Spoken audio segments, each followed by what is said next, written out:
Chapter 7, Agency Oligarchs. Chad continued to try conversing with Alex regarding our situation since he had promised there would always be an open door of communication. Chad got on the phone with Alex to attempt to explain why I chose not to attend the reconciliation meeting and what we had learned from his secretary. He made sure to tell us his secretary was lying. I sent an email to Alex, Micah, Jerry, and Janet at some point in April, apologizing to Jerry and Janet, trying to explain myself and asking clarifying questions. No one replied. I messaged Alex with a question. If the door of communication is always open, then why had Janet not read any of my text messages since February? My messages were literally never opened. He curtly responded, "There have been many open doors and opportunities for communication, but you have chosen to not take advantage of those. What you are demanding now is communication on your terms." I couldn't believe what I was reading.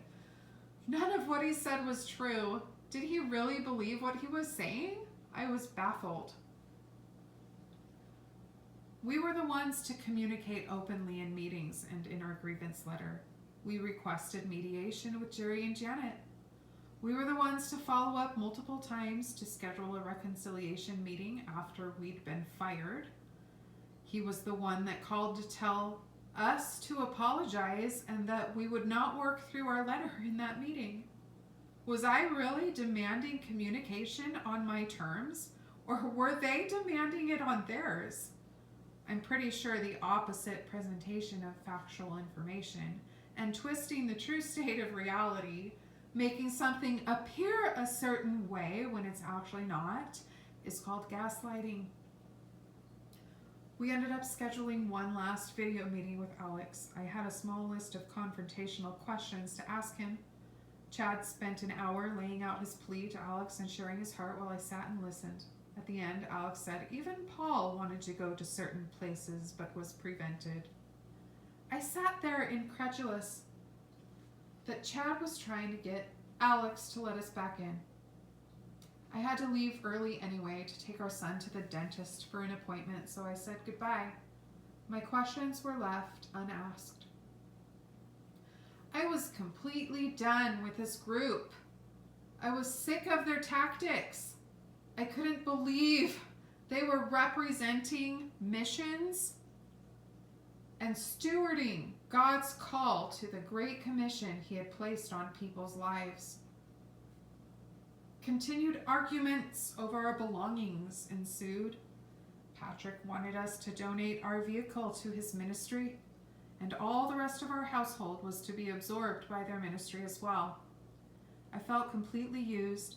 It became very obvious to me they were more concerned about gaining our things than inviting us back to the field, of which we had been trying to do.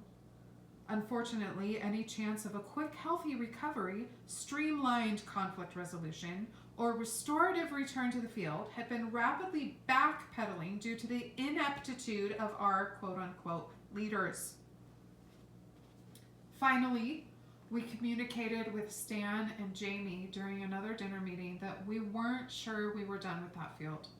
We were super frustrated others were closing the door on us when we weren't sure this was actually the Lord's will.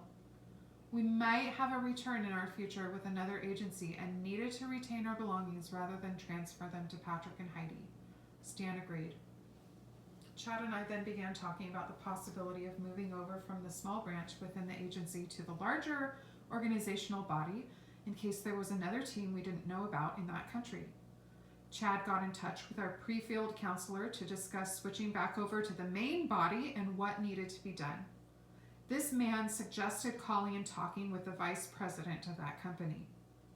Chad had a couple friendly phone conversations with the vice president, asking questions and gathering information on how to move from the smaller agency branch to the larger body of the organization. Unfortunately, there was no other team from the larger organization in that country. I begged Chad to tell him what had happened within the side branch of the agency, but he never did. Shockingly, it was at this time that we discovered on our agency social chat that many of the core leadership team flew or drove into our city from across the country for a luncheon at our home church. Chad saw the posted video and noticed we had been promptly removed from the chat after that. No one told us they had gathered together, even though we had met with Stan and Jamie that very evening for dinner. Stan didn't tell us at dinner that they had all met together for lunch at our church. The Spencers didn't tell us, and neither did Chad's member care mentor, Mr. Jackson. They were all there. Jerry, Janet, Stan, the executive directors, Mr. Jackson, and Mr. Spencer, only 5 miles away from our house. Our hearts were heavily grieved yet again. This left me with no choice. The VP of the larger agency had to know. At the end of April, I drafted and sent an email to the VP and a few of the other home office executive staff, telling them the short version of what happened within the small branch of their organization. It was actually our executive director, Alex, that sent a defensive email reply to the group. He didn't believe what I had said or how I described it. Chad and I drafted a response to Alex, stating we wished their agency branch would have met with us when their core leadership team all gathered in our home church. We communicated we wished they would have practiced their own 4 core values in their dealings with our family. This was when the VP got involved. He worked with Alex to find every communication we had made or reason why they could put the blame on our family for our forced resignation. They pointed to an email Chad had written apologizing for his own weakness that Chad had actually been guided to write at the direction of his member care counselor, Mr. Jackson. I was livid. I couldn't believe the member care mentor would coerce Chad to write an apology for his own weaknesses and then the agency use it against us. The VP also twisted my words from my email saying that we agreed to resign when I simply stated we had no other choice but to resign. With this comment in mind, Alex made sure to mention the grievance policy in the handbook in his next email. Thinking the formal grievance policy was an option to sorting out this mess, I spent hours upon hours creating an official grievance letter, much of it written during the night hours. Again. However, Chad and I ultimately concluded the larger agency's official grievance process would be pointless with the VP as the head of this panel. He had already chosen sides with Alex and demonstrated that by his email communications.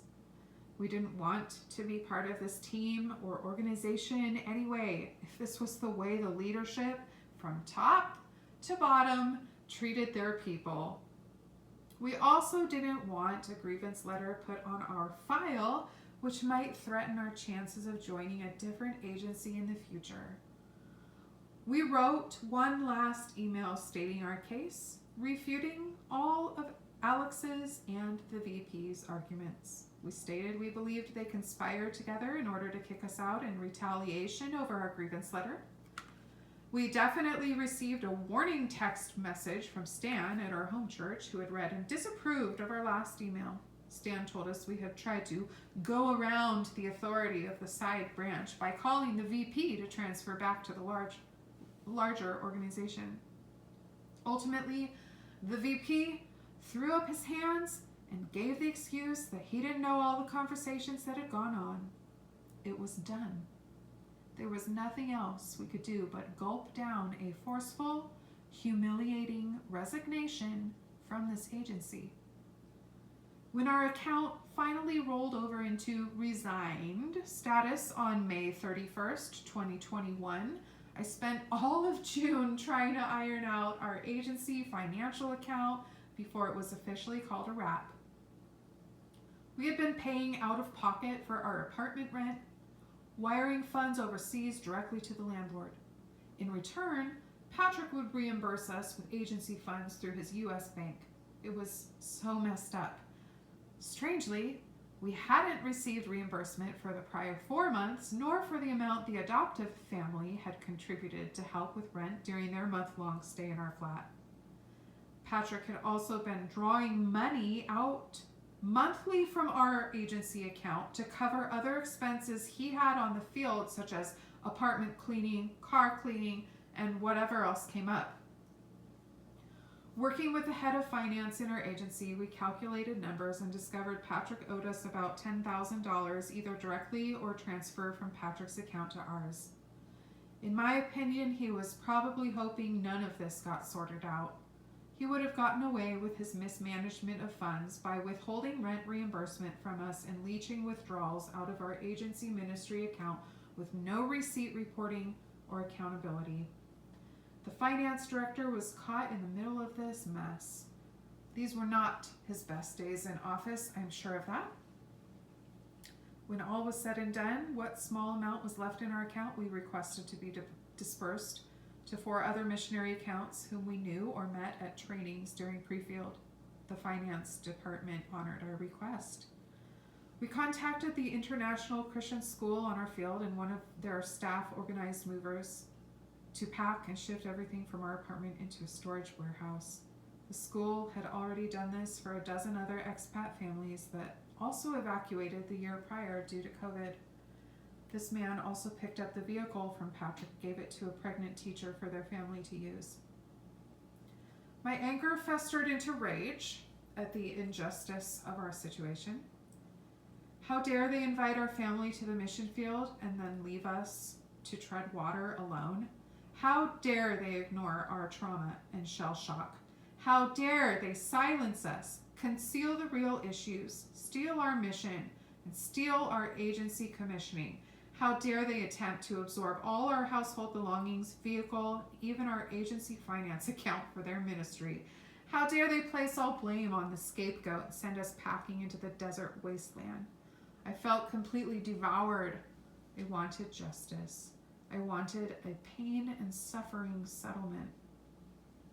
I visited a local attorney, a childhood friend of Chad's, near the end of the school year. We sat down in the consult room and he asked a bunch of questions. I didn't have anything concrete to provide. His conclusion at the end of our meeting was, "Don't waste your summer on this. Go enjoy your family. You don't want the mental or emotional weight of a court case." Holding back tears and keeping a stoic, professional face, I nodded in agreement. I knew at this very moment there was nothing left that I could do on my own to seek justice or fairness regarding the hand we'd been dealt by the members of our agency. Every abuse, every insult, and every invalidating comment had sent an arrow in my back or through my heart. I was covered in them.